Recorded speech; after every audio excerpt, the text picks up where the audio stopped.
this is the middle door from my stair project, and it's got kind of all the different angles you'd have to cut to build that stairway door project.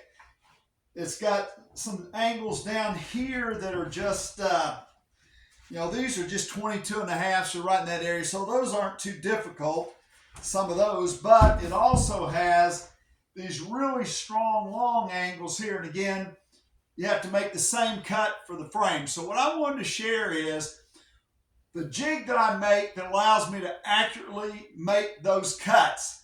I'm going to set the door aside for just a second. Here's the jig that I've got, and it fits right on, it just sits right down on the miter saw, and I was able to make it so that my miter saw stays in the 45-degree position. The way that I determined how I needed to put these wood cleats on there was I took a couple scraps of wood and I laid them down over,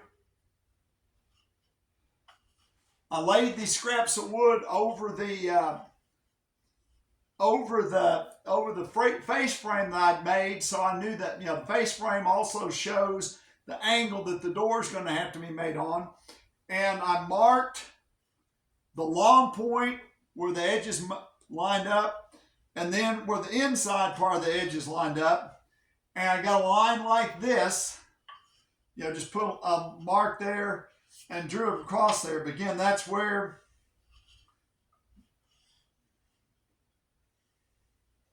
the long point, that basically the two edges of the doors lined up, just lay the piece over each other, line up the inside edges, the outside edges, put a little mark, and then put a mark that connects the two of them. Then I was able to come over to miter saw. This has got one of those work lights on it that shows right where the blade's going to cut. And so I could move around back and forth, move my cleats around back and forth until that cut line was lining up with the cut I needed to make, and then I screwed those down. Now, you could certainly also move this miter saw a little bit and then lock it in place to adjust it. And I did have to make some really minor adjustments as I was going. Now, it's also possible that, as you put your piece of molding in there, you can put a tiny shim between that fence and the molding and adjust the angle a little bit that way. But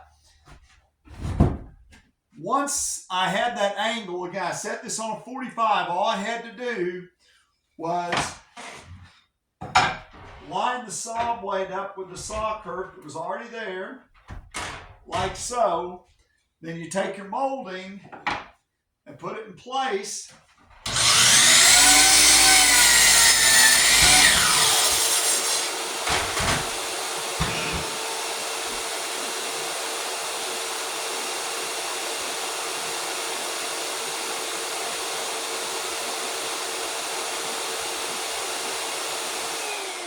And that gives me a really accurate, clean cut. Now, a couple little things.